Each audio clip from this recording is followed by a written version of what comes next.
Welcome to part 4 of our tour of Rainforest Flora in Torrance, California with Paul Isley.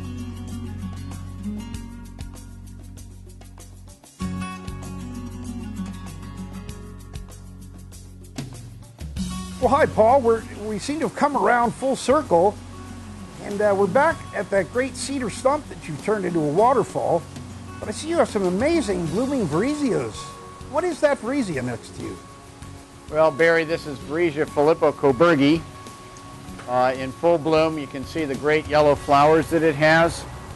And a couple of really cool things about Varisea Filippo-Coburgi. One is, well, three things. It has a magnificent inflorescence, as you can see. Lots of color for a very long time. Two, you can see the black at the leaf sheaths here. I'm pushing against the Tillandsias up above. But you can see the lower leaf sheath has this black, and it's pretty much a feature of Varisea Filippo-Coburgi. And the third thing about it that's really nice is that it produces many, many offsets. So if you're the kind of person that loves to get pluck for your buck, return on your dollar, ROI, this is a good one because it produces many, many offsets, and pretty soon you'll have a yard full of them. And then behind the Filippo-Coburgi is a great stalk of cycad called Zamia lindeni. And right now it doesn't have any leaves on it, it's just producing a couple of cones. But behind it there's a seedling of Zamia lindeni, and you can see what the leaves look like. And this is normally about 3 meters tall when it has the leaves on it. We've had it for about 25 years. Awesome plant, and enjoy the heck out of it. You can see the trunk is getting to be about 4 feet tall now. Then next to that we have what we call the space needle. This is a cedar stump we've had for over 30 years. And we've got plants on it now that have been growing for a number of years. We have this clump of cyanea here that started from one plant. And we have this clump of Tillandsia neglect over here that's in full bloom. That too started from just one plant a few years ago. And now you can see the beautiful blooms. You can see how hummingbirds would zero in on the color of those blooms and come in and pollinate. Then there's another clump of cyanea above that, and a flavulata above that, and a winter circle above that. And down below we have a clump of Ionantha, a clump of Streptocarpa that's just starting to bloom. This looks like Ziphioides bistricta, which is a really nice hybrid. And then this is a Tillandsia streptophylla, a real beauty. And this is a picture that's in my book.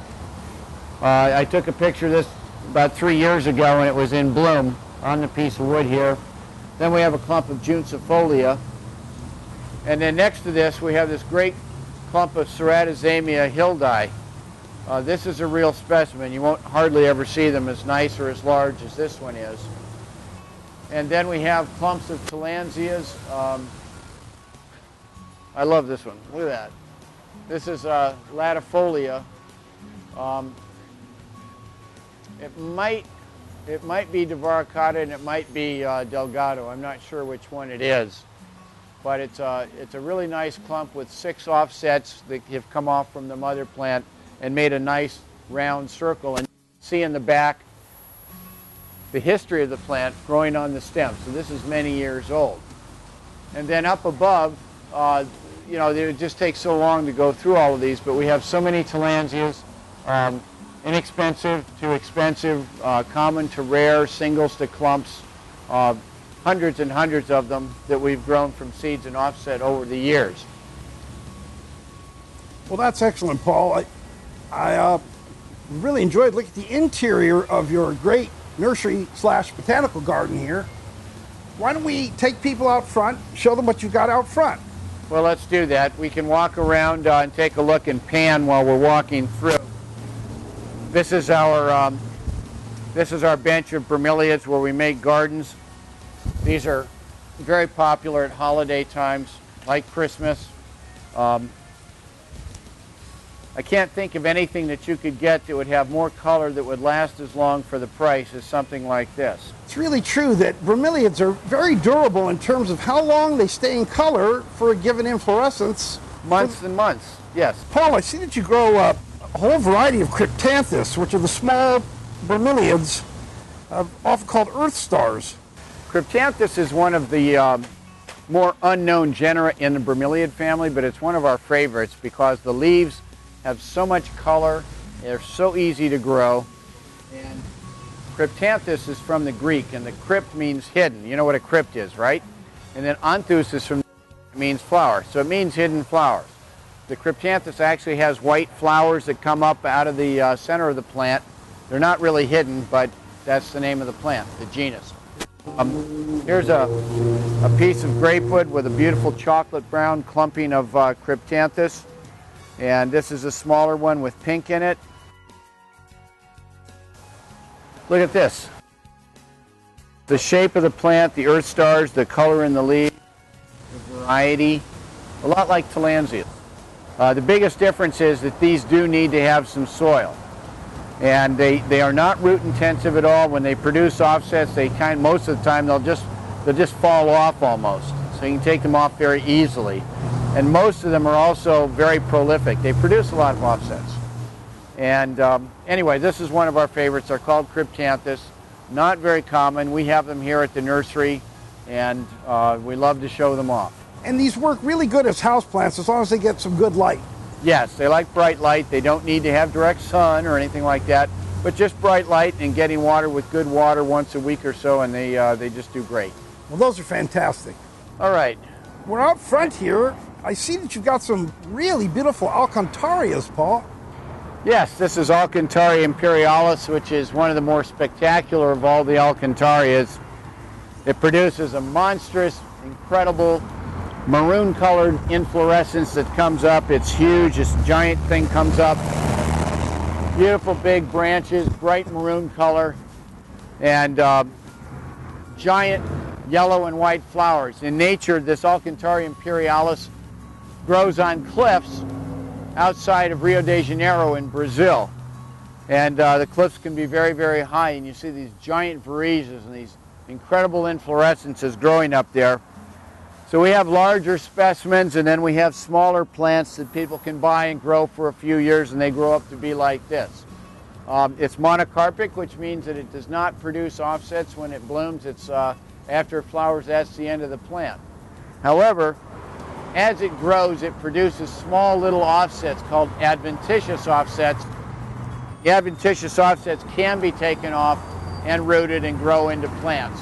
They're just not full-size offsets like normal. I see that you've got a very interesting virizia in your hand, Paul. I know you grow a lot of different kinds of vireas and ecmeas and neurigelias, but what is the virizia you're holding?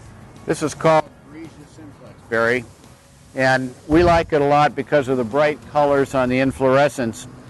And when an inflorescence hangs down like this, it's called pendulous. And it has the old flower on this one, the new flowers that's being produced on these two at the bottom have not yet sent out the stigma and the anthers, which are the parts that get the seed. So this is the stigma here. It's old, and then you have the anthers that have the pollen, and that's the male part of the plant. And the hummingbirds come and they get the pollen off the anthers, and they go and they visit a different flower, and the pollen gets transferred to the stigma. And so that's how it reproduces by seeds. But what a pretty plant this is, and not common, but a real nice plant. I see you have one Alcantara odorata. Is that correct, Paul? Yeah, how's this for a beauty? This is Alcantara, just like the Imperialis. A large growing virizia with beautiful white leaves and a lot of conformation. Not very common, but a beautiful, beautiful virizia. And then below that, you've got some beautiful Neogelia cruentas. Neocruenta is a species. It's, all the neos are from Brazil, just like all the cryptanthus are from Brazil. And with bright light, this one gets yellow, much more yellow instead of green, and the tips become a much brighter red. They're in the shade here outside the greenhouse, but where we have them in full sun, they get much brighter and vibrant. And that's an excellent landscape plant, correct? Wonderful landscape plant like all the other neos. This is Neo Flash that has a lot of red color in the leaves. This is a great plant. Paul, I see you grow a lot of interesting different species of cycads. Barry, we love cycads. As bromeliads are probably the newest plants on Earth, cycads are one of the oldest forms of plant life on Earth. They were here when the dinosaurs were here, and they are pre-flower. They were here before flowers had been invented, and so they have male plants and female plants with male cones and female cones. The female cones are wind pollinated, and they're prehistoric looking and very top of the food chain for horticultural collecting. Some of them have beautiful blue leaves, as you can see here with this Encephalartus princeps, and they have great fan shape to the leaves, like this Diune Holmgrenii. And this is a macrozamia from Australia. Lots of different kinds of cycads. There aren't that many left around the world, and they are the most collectible of all the plants in the world. They're expensive, but they're beautiful, and if you have a bunch of cycads, that's the top of the line. What is this really tall one over in the back? Is that a Diune? This one? Oh, the tall one in the back is a Diune spinulosum. It's a Mexican species, and again, they just get bigger and bigger over the years. Very low maintenance plants, correct? Yeah, just fertilize and water, and that's it. Paul, this is an incredible facility, and I take it from what you've said, you moved in here around 11 years ago, but you've been in business 37 years. Where did the nursery start? In my head. You asked. We had the original idea back in the early 70s. I had been introduced to Tillandsias when I was at UCLA. And I loved the plants. I didn't have any money. I wanted to try to see if I could make my own business work. So I went down through Mexico and Guatemala with a good friend and got some original plants, started gluing them on pieces of wood and selling them at the Rose Bowl swap meet.